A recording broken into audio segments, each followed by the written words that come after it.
I have a very interesting subject. I call it 5 simple steps to go from average to fortune.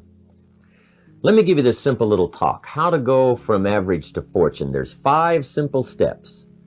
You might like to make a note of them. Here's the first one. Get serious. That's number 1. I don't know any substitute for that. You've really got to get serious. You don't have to be grim, but you must be serious. I know a guy that's got a half a dozen jokes keeping him from becoming wealthy. He's not known as rich. He's known as a joker, which I guess is okay if that's the kind of life you want to live. But it really isn't the best way to live. To go from average to fortune, you must get serious.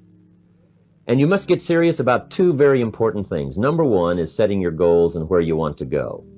Designing the next 5, the next 10 years is so vitally important. What do you want to do economically? Where do you want to go? What do you want to be? What would you like to have? What would you like to share? How much would you like to earn? How far would you like to go? Those are some major questions to ask. And for that all to work out like you want it to for the next 5 or 10 years, in my personal opinion, you've got to get serious. Then you have to get serious about another important subject. And that important subject is called personal development. Personal development is striving hard to become the kind of person that you want to be. And to become the kind of person you want to be, you've got to work at it. 10 years from now, you will surely become someone. The big question is, who? What are you becoming? And if you go to work on it now, sure enough, in a very short period of time, you can take on a new direction to become the kind of person you want to be. There's a very important question to ask, and the question is, 10 years from now, you will surely arrive. And the question is, where? So to answer the question of where you want to arrive and the kind of person you want to be, you've got to get serious. So that's point number 1. To make your life worthwhile and unique, to go from average to fortune, you've got to get serious. Serious. Life is serious. The future is serious. One ancient novelist said, these are the best of times and these are the worst of times. And for some of those who came across this platform at the extravaganza, $1 million a year incomes, for them, it's the best of times. But I want you to know that while they're getting the diamonds and the millions, there are a lot of people around the world, for them, it is the worst of times. The best of times and the worst of times. That's called serious matter.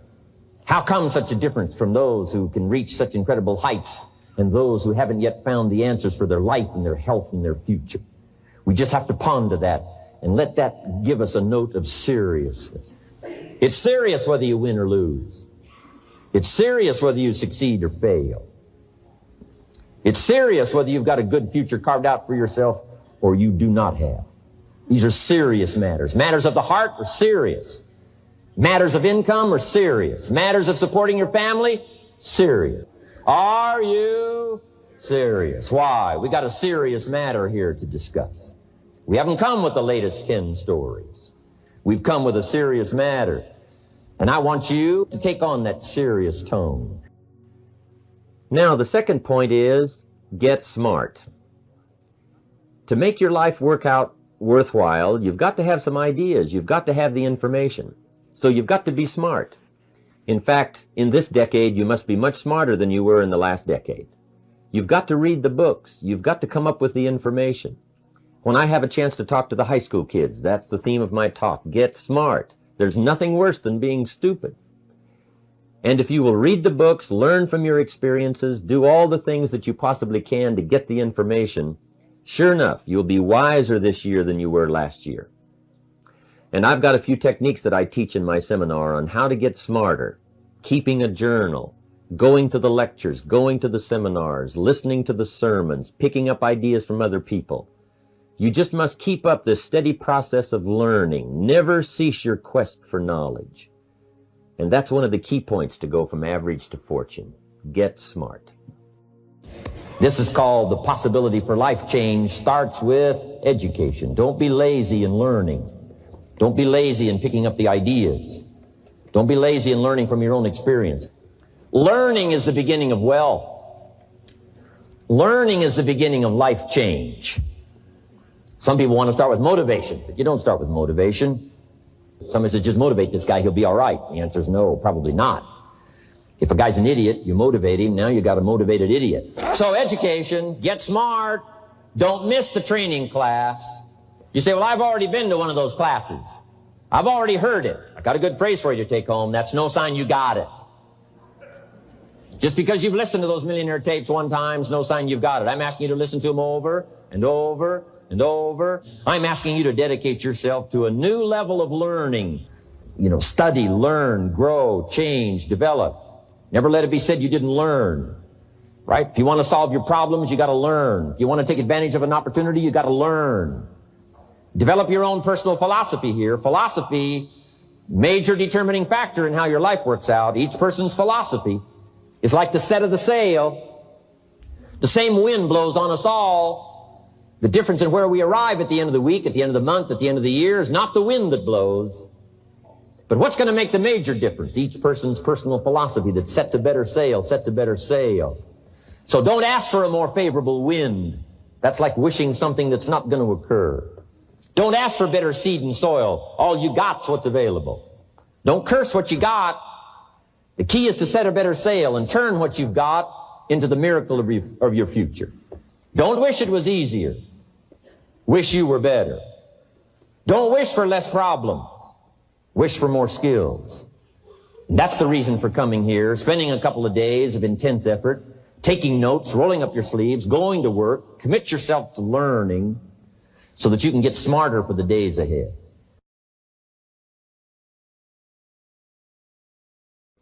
Now here's number 3. You've got to get going. All of the things that you've learned will not do you that much good if you don't put it into an action plan. You've got to get going. In my management and leadership seminar, we teach game plans, how to put all the good things that you've learned into action. Economic action, social action, personal action. How to make the changes and how to actually do the work, how to actually function. Get going, that's the key. Some people are ever learning, but they don't put it into action. They don't really take the action. It's like the man who keeps bringing materials to the building site and never builds anything. He keeps bringing in the sand and the gravel and the windows and the doors and the roofing material, and he just stacks up all these supplies, but he never builds anything.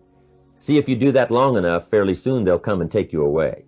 You've got to do something with what you've learned. You've got to take action. You've got to get going. So that's one of the most important things to learn, how to design your days, how to design your weeks, how to design the months so that you take the proper action to get the proper return that you're looking for, whether it's economic or personal. Get going. It's a major key. You got to get going. You got to take action. The disciplines is the miracle process. And here's how to get the miracle of your future going as far as disciplines are concerned. Number 1, do what you can. You might go home and set a whole new pace for yourself, and we call it cleaning up neglect. Should walk around the block, could walk around the block for your good health. Don't walk around the block. See, you're on the wrong track. Should read, could read, don't read. On the wrong track. Should call, could call, don't call. On the wrong track. Could change, should change, don't change. You're on the wrong track. Letters you haven't written, conversations you haven't had with your family, somebody you should sit down with when you get back home, get that job done. Don't let neglect destroy your days, destroy your life, and destroy your future. Go back and do what you can. And if you'll do what you can, then life will give you some extraordinary things to do. We all pity the man, right?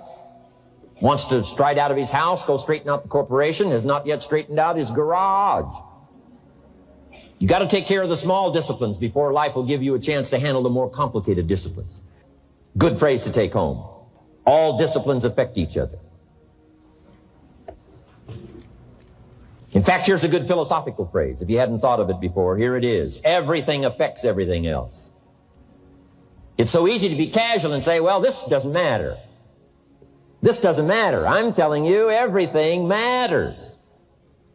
Of course, some things matter more than others, but there isn't anything that doesn't matter. Let us not neglect. Do not neglect the smallest of disciplines, and build on that foundation, and you can have everything you could possibly want. Now here's number 4. You must get excited. And not just the false enthusiasm of just pure positive thinking. You've got to get excited over some very basic things. One is, get excited over your ability to make yourself do the necessary things. Because discipline is major step 1 toward personal progress. And anytime a person wishes to, they can make major changes in their life, personally and socially and financially.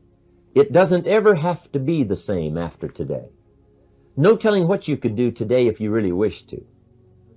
The act of murder is a clear indication that a person in one drastic act can forever change the course of their life. It just happens to be in the negative direction. What I would ask you to do, starting today, is get excited about committing an act that's positive, an act that's constructive, to make the changes in your life that you want made, and to go the direction that you want to go. So that's number 4, get excited. Get excited about your potential. Human capacity is usually never the problem. Little children can learn several languages. We can learn to do the most incredible things. All we need to do is take the time to do it. So it's not a matter of capacity.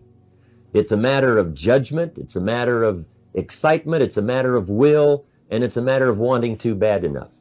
So it's pretty exciting to know that any day you wish, you can change your life. Any day you pick out, you can make major changes. It doesn't ever have to be the same again. And that's exciting. Knowing that intellectually and personally, you can actually do the things that will make major changes in your life. That's number 4. Excitement that runs deep is the excitement that really lasts for a lifetime, not surface excitement. I'll tell you what's really going to serve you well, and that's the excitement you feel inside that isn't even probably expressed on the outside, the excitement that runs deep, the excitement that stirs commitment, the excitement that stirs courage. Give me the chance, and I will get the job done. That kind of excitement.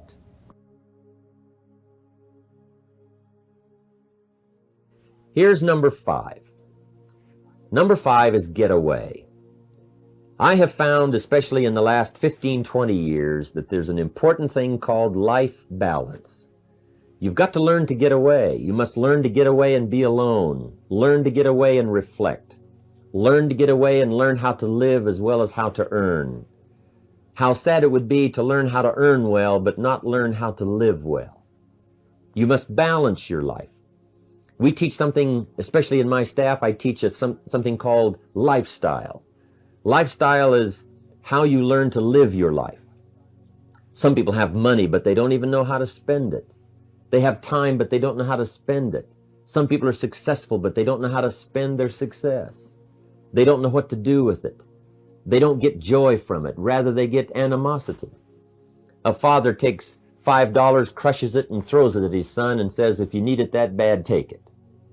Now, it's the same $5. But instead of dispensing it with joy, he dispenses it with animosity. That's the difference in not knowing how to live. It's called lifestyle. Then you've got to take time to cultivate good friends. You've got to take time to be with your family. You've got to take time to be with the people who are important to you, designing your life in those respects. Get away. Take the time. Reflect on your life. Recharge your batteries. Do some growing away from your enterprise. Then when you come back to your enterprise, after you have taken this time to balance your life, you will find that on the job, working on your enterprise, things will really go much better. So those are the 5 simple steps to go from average to fortune. Get serious. Get smart. Get going. Get excited, and get away. I hope those points will be valuable for you as you consider them. And I want to thank you for giving me this few minutes of your time. And for you giving me some of your time, I would just like to sincerely share this with you. Do not walk in front of me. I may not follow. Do not walk behind me. I may not lead. But walk beside me, and be my friend. Thank you for listening.